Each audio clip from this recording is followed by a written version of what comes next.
To- todos, todos preocupados a ver si ya había empezado la clase o no. Bien, vamos a continuar un poquito con lo que es instrumental básico.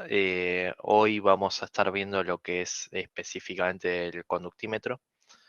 El conductímetro yo creo que es el instrumental menos valorado y más simple que podemos tener en el laboratorio, creo yo.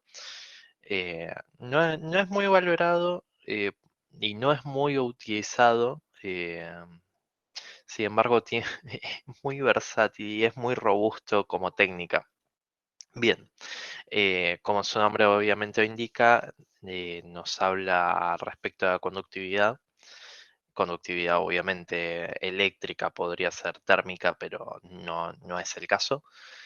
Y bueno, vamos a empezar a navegar un poquito en lo que es el conductímetro. Bien, comenzamos con una imagen que me parece ya muchos conocen y, y es muy representativa. Y es una imagen que representa la ley de Ohm. La ley de Ohm es la que vemos acá al principio de- de la columna, donde voltaje es igual a intensidad por resistencia, o voltaje es en realidad ya hablar de la unidad, en realidad es diferencia de potencial, que es igual a intensidad por resistencia. Entonces, ¿eso qué nos quiere decir? Que bueno, el voltaje o la diferencia de potencial lo que hace es empujar al amperaje o la intensidad, mientras que a resistencia, en este caso los ohm, impiden o no su paso.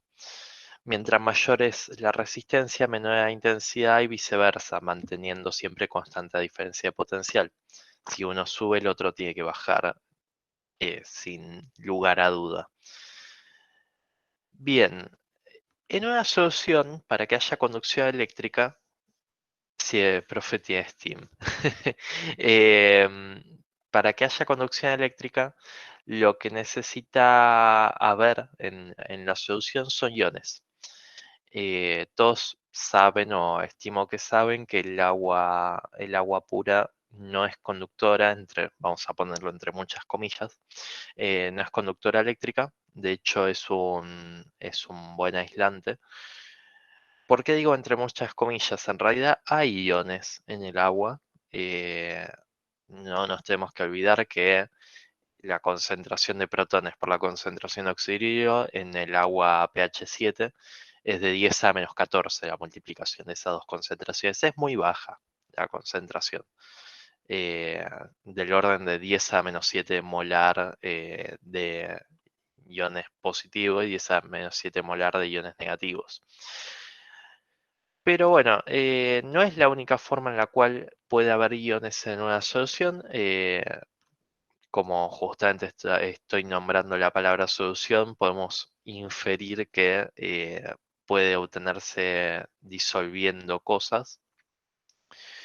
En este caso podría ser una sal. La sal de mesa, por ejemplo, el cloruro de sodio, en solución acuosa se disocia, generando lo que serían los iones positivos, que serían los sodios positivos, y los iones negativos, que serían los cloruros. Así hay una infinidad. Se podrán imaginar que la mayoría de las sales inorgánicas son solubles en agua y por lo tanto cuando se solubilizan generan iones. Mientras mayor la cantidad de iones, mayor es la conductividad de una solución.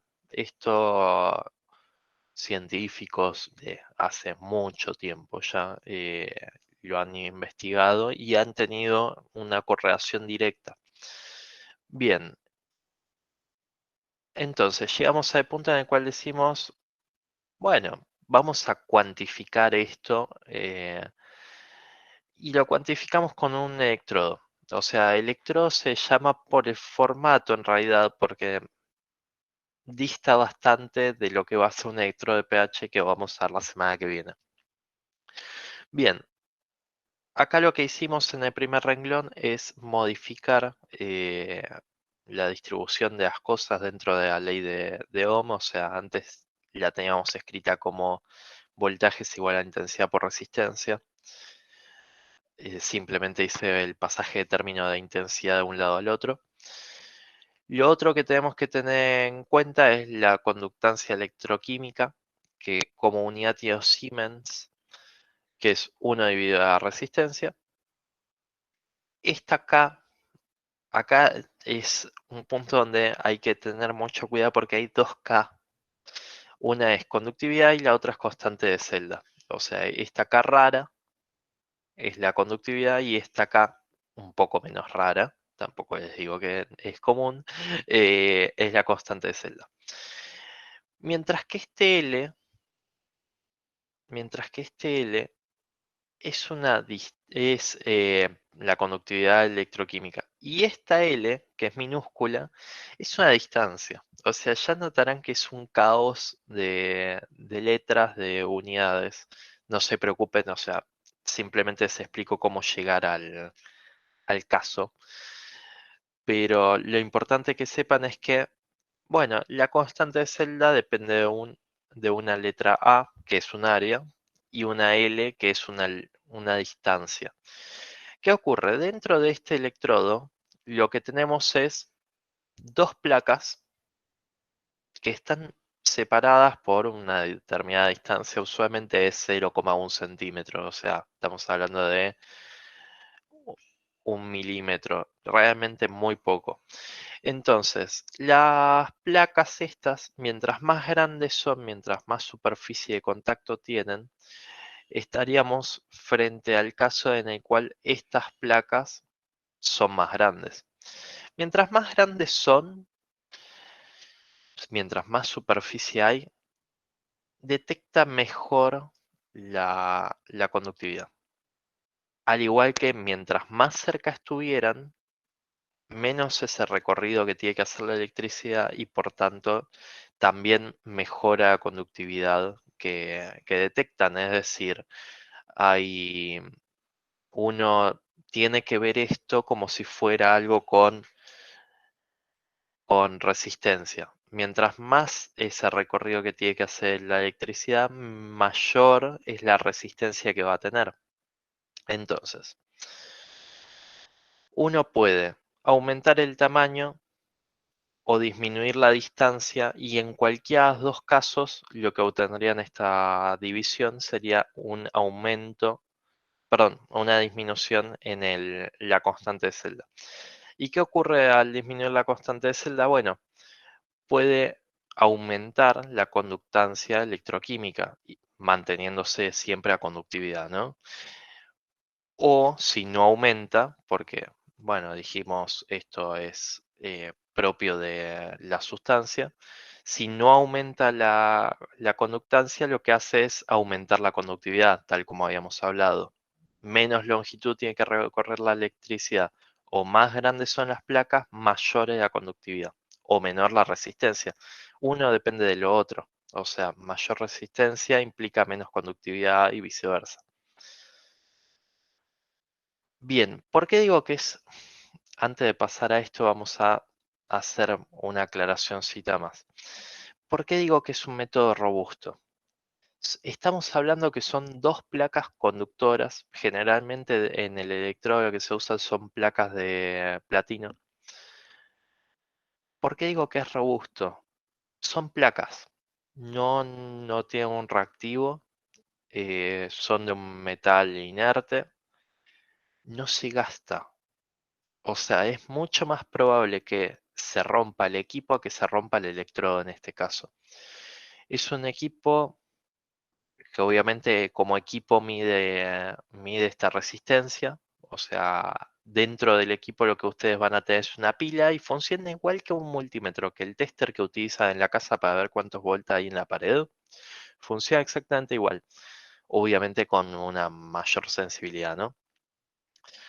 Entonces, el método es muy robusto porque generalmente uno compra una vez este equipo y se olvida, salvo que sea torpe y se rompa el electrodo, se olvida de por vida.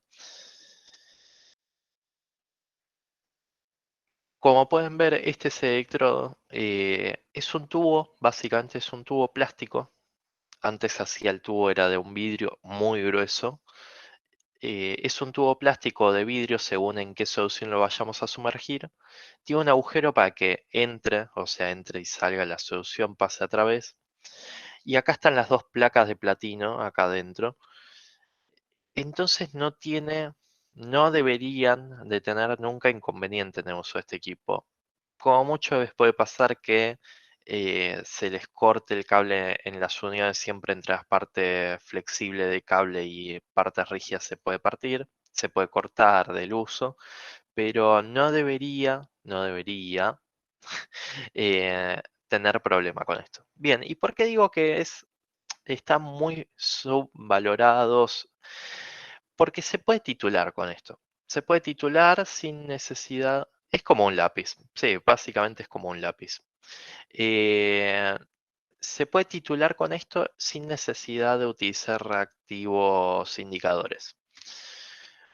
Yo acá lo que les puse son las curvas de una titulación en la cual tenemos en unos casos ácido fuerte y base fuerte y ácido débil, base fuerte. Bien, veamos qué hay en cada gráfico, porque es importante razonar y entender cuál es el contenido, ¿no? Imagínense que tenemos un vaso de precipitado. En el vaso de precipitado tenemos ácido clorhídrico. Al principio, antes de empezar a titular, vamos a tener una concentración de cloruros y una concentración de los hidronios que se generaron por el ácido sulfúrico, perdón, por el ácido clorhídrico. Bien, empezamos a titular. Vamos a titular con hidróxido de sodio. ¿Qué va a empezar a pasar? Bueno, va a empezar a aparecer sodio, cada vez más cantidad de sodio. Y a su vez, los oxidrilos que vamos a estar metiendo con el sodio empiezan a consumir los protones o los hidronios. Entonces, esta cantidad empieza a bajar, pero ¿cuál es el tema? Mientras haya hidronios de más, no puede existir oxidrio de más, sino que se van neutralizando. Bien, entonces esta cantidad o sea, todo esto es la suma de iones que hay en la solución. Los iones hidronio, los iones sodio y los iones cloruros están todos sumados. Entonces, ¿qué ocurre? Empieza a bajar. Empieza a bajar porque justamente los protones se están siendo consumidos por los oxidrilos. Hasta que llega un punto en el cual, bueno, hay un mínimo y después empiezan a aparecer oxidrilos porque ya se terminaron los protones y no hay nada que consuma los oxidrilos que estamos ingresando a la solución. Entonces vuelve a empezar a crecer. Como pueden notar, si ustedes esto lo van haciendo lento, van tomando los números, saben dónde está el punto de equilibrio. El punto de equilibrio está donde la conductividad es mínima. O sea, acá la conductividad va a ser mínima porque hay la mínima cantidad de iones presentes en la solución. Nosotros dijimos que mientras más iones, más conductividad, mientras menos iones, menos conductividad. ¿Estamos de acuerdo? Entonces, haciendo un gráfico muy simple, insisto, no hay necesidad de usar indicadores. Es algo que no se gasta o no debería de gastarse, no debería de romperse. Entonces, nos ahorramos, en este caso, bueno, a ver, utilizaríamos fenolftaleína, pero nos ahorramos toda esa parte de agregar otro químico después de tener que ver si se puede descartar o no, cómo.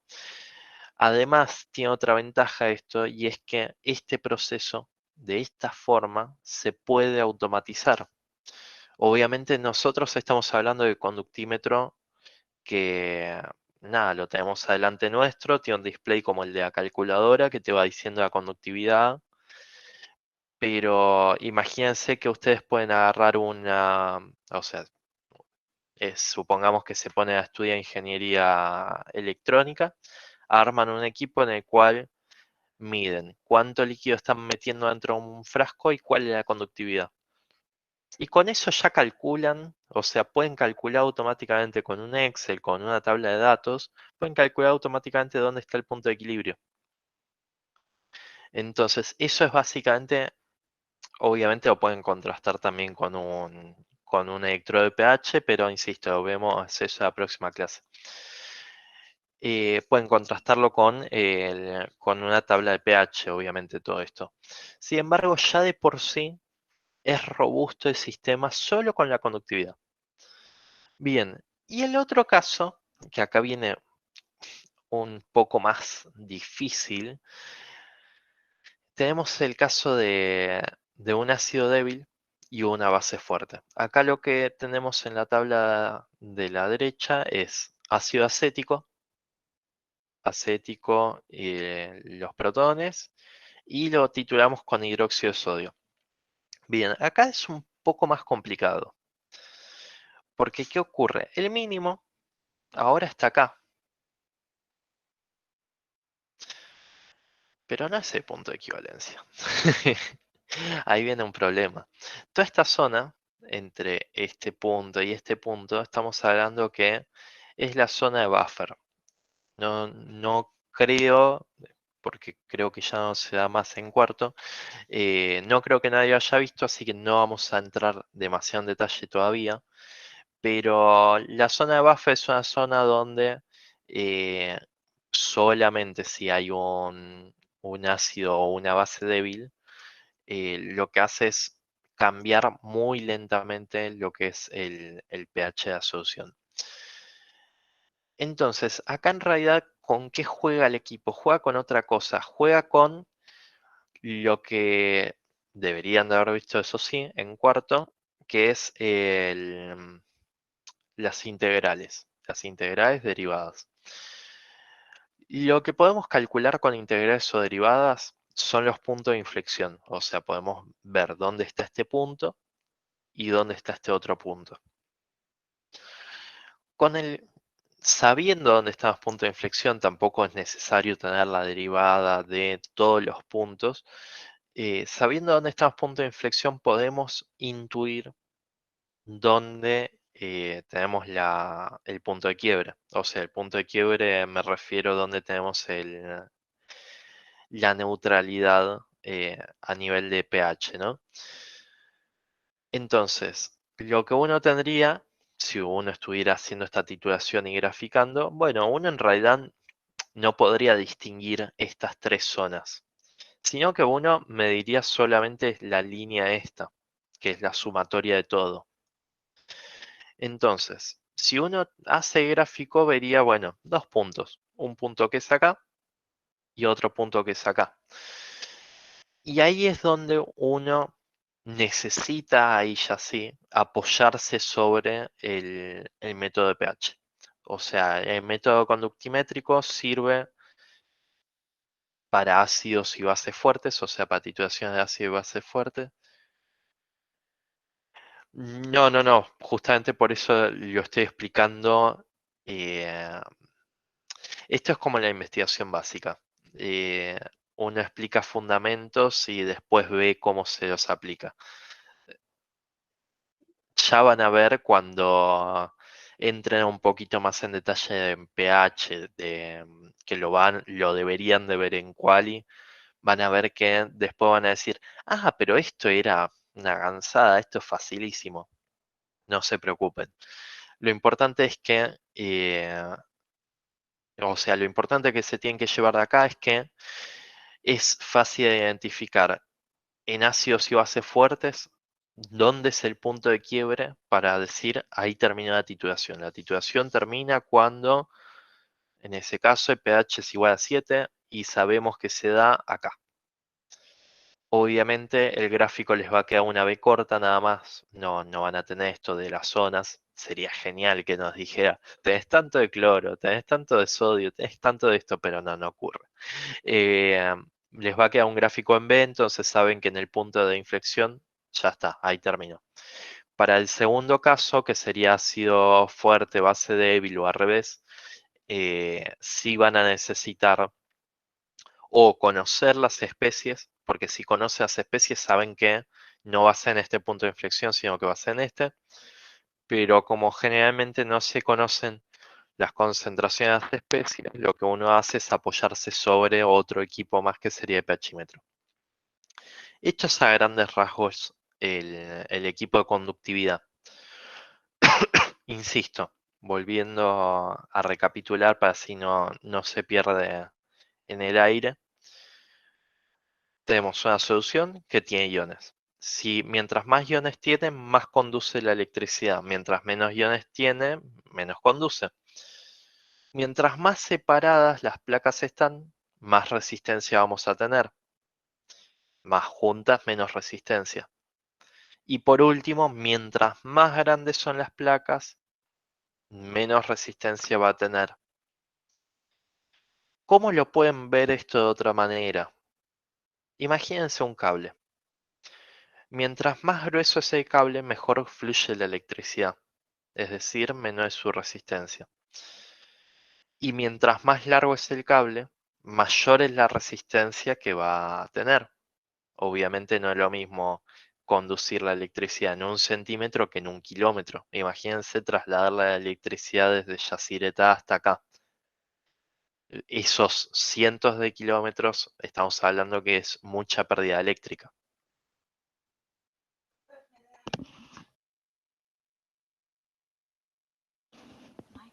Bien, hasta acá, ¿alguna duda? Sí, seguro. Ahora me llenan de dudas y estoy esperándolo.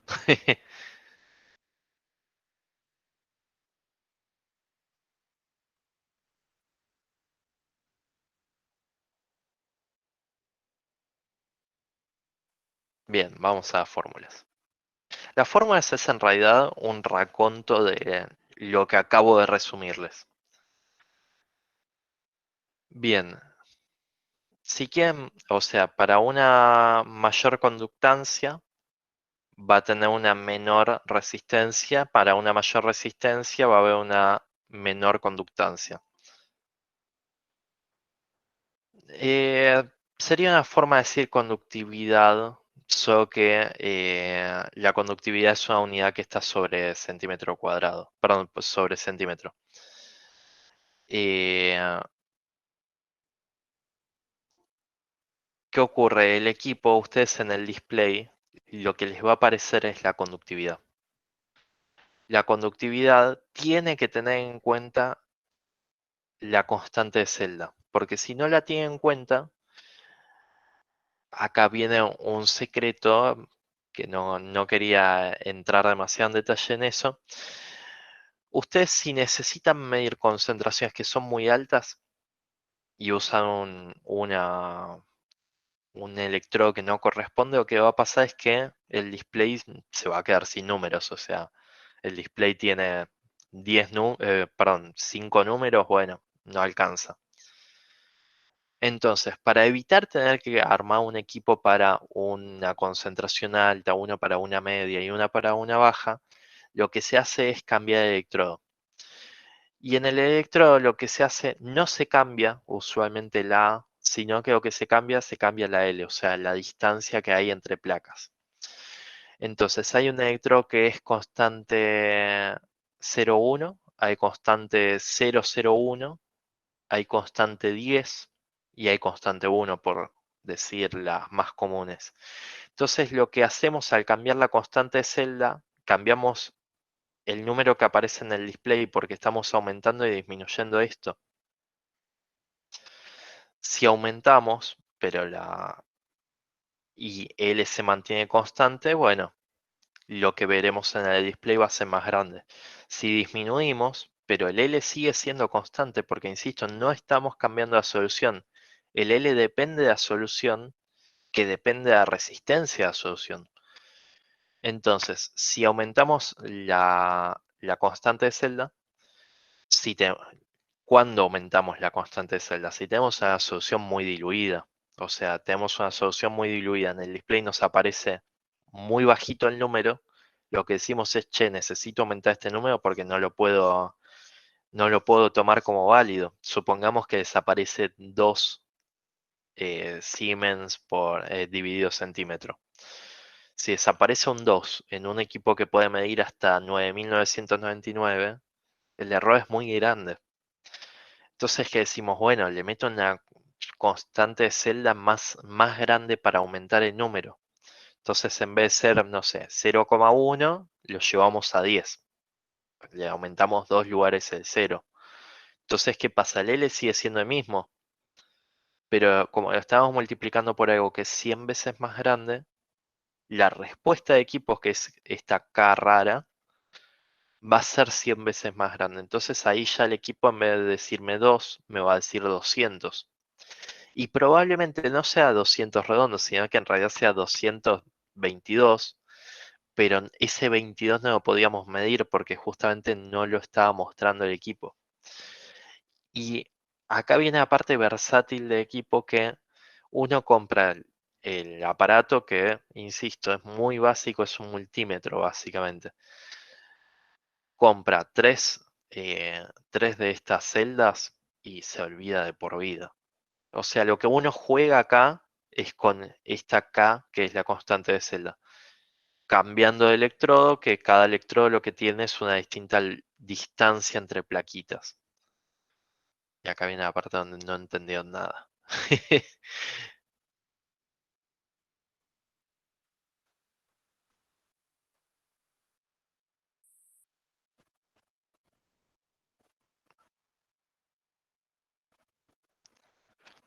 Da la -1. El tema es que se ve que me comí el -1. No te preocupes, Gonzalo.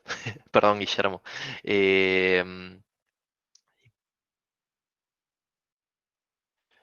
y nos sirve para saber concentraciones. O sea, si supongamos que vos tenés en el laboratorio, por decir algo, ¿no? Ácido clorhídrico. El ácido clorhídrico vos lo podrías cuantificar qué concentración es titulándolo, o si tenés cuál es la conductividad del ácido clorhídrico, 0,1, 1, 10 molar, por decir algo. Vos tenés ya el gráfico, metés el electrodo este y sin gastar reactivo ya sabes cuál es la concentración. Sirve para medir concentración de cualquier tipo de ion. En este caso, que hablamos de ácido clorhídrico, estaríamos midiendo los protones y los cloruros en simultáneo, ¿no? También serviría, por ejemplo, si saben la concentración como ácido, supongamos que lo acaban de titular ácido clorhídrico, y les dio que era 0,1 molar. Van a la tablita esta mágica que les digo, bueno, a ver cuántos iones hay, y ven que hay mayor concentración de lo que debería. Entonces lo que saben es que hay más iones.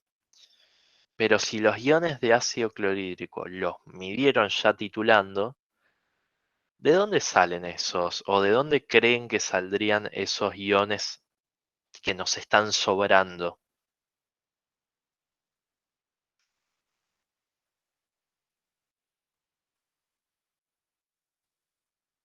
Bien, impurezas. Efectivamente. El ácido clorhídrico, cuando es de mala calidad, usualmente trae impurezas de hierro. La pregunta era, bueno, medimos ácido clorhídrico por titulación. Sabemos que es 0,1 molar. Vamos a la tabla, metemos este electrodo que les comento de conductividad, vamos a la tabla y vemos que lo que nos dio es 0,12, por decir algo, ¿no? Entonces, esa diferencia de concentraciones está dada justamente por impurezas iónicas. Ojo con eso. O sea, si hay en el medio flotando, por decir algo, ¿no? Azúcar. El azúcar no lo podemos medir por este método porque no es una sustancia que genere iones. Sí podríamos, por ejemplo, cuantificar eh, iones férrico y iones ferroso, por decir algo, pero no podemos cuantificar algo que no genere iones. ¿Alguna otra duda?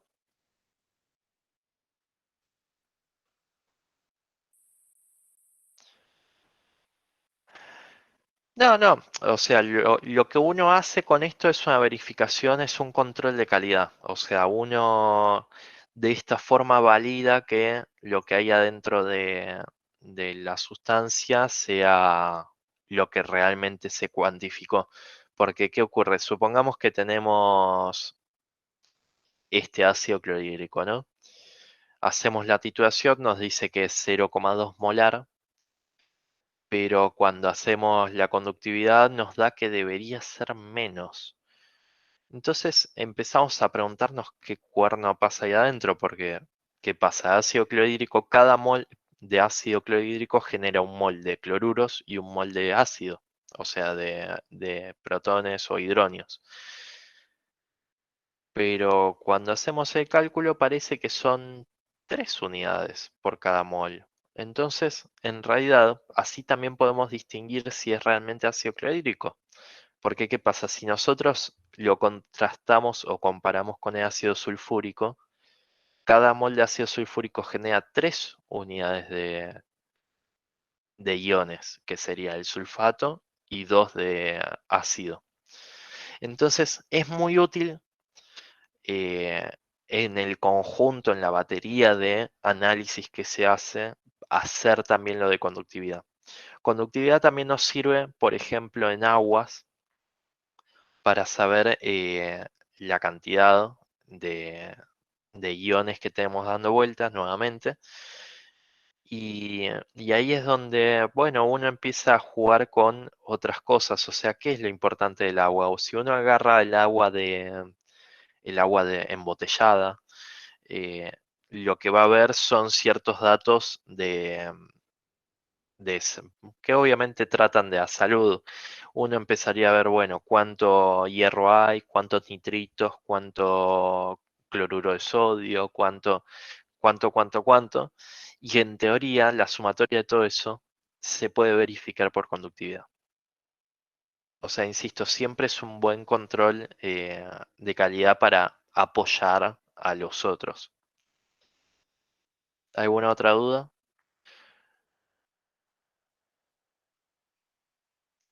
No entiendo cómo se sacan todos los datos que querés para calcular. Siempre, o sea, la mayoría de los equipos que nosotros vamos a ver siempre es por comparación. O sea, para poder cuantificar esto, vos lo que vas a necesitar es tener soluciones de concentración conocida para poder decir, bueno, si 0,1 molar me da, no sé, 10 Siemens dividido centímetro a la -1, que se dice Siemens directamente, o sea, nadie se pone a escribir esta parte. Eh, si 0,1 molar me da 10 y 1 molar me da 100, entonces yo sé que en el medio es lineal, porque mayor concentración de iones, mayor conductividad. Entonces haces la recta, después medís cuánto te dio en la solución incógnita y te fijas cuál es la concentración. Igualmente, ojo, siempre tengan en cuenta que esto cuantifica lo que está disuelto en forma de iones. Volvemos a lo mismo. Si quisiéramos medir el azúcar en agua, nos daría 0. Así que si se quieren preparar un té, no es una buena idea medir qué tan dulce está con un conductímetro.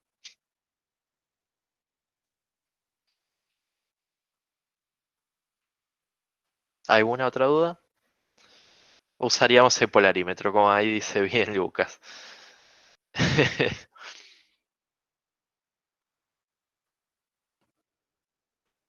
Y es cuando el profe Pintos nos persigue con un hacha por haberle ensuciado el polarímetro. Bien, si no tienen dudas, lo que vamos a hacer hoy es dejarlo acá. La semana que viene vamos a ver pHímetro. pHímetro yo creo que es o sea, si el conductímetro es un equipo que yo considero fundamental, el pHímetro es el dios de los equipos. No hay o no debería de haber un laboratorio que no tenga pHímetro porque es un equipo básico. O sea, si no necesitamos medir pH es que ni siquiera es un laboratorio químico casi. A todo se mide pH. Más aún siendo tan barato eh, como equipo es básico. Es como no tener vaso precipitado, Erlenmeyer. No es un laboratorio. Bien, lo dejamos acá. Lo que les quería comentar es que... Casualidad. Lo que les quería comentar es que la semana que viene lo que vamos a hacer es un cambiazo con Lucas. Yo voy a hacer la clase el jueves a la mañana y el viernes la clase la va a dar él. La idea es terminar de ver estos equipos que son básicos. Me comentaron que hay algunos cursos que están teniendo problemas con lo que es Quali. No lo dudo, claramente. Eh, Así que lo que vamos a hacer es el jueves una clase bien introductoria a lo que es pH. pH, obviamente con un poquito de buffer, o sea, para que entiendan cuáles son los fenómenos que hay ahí.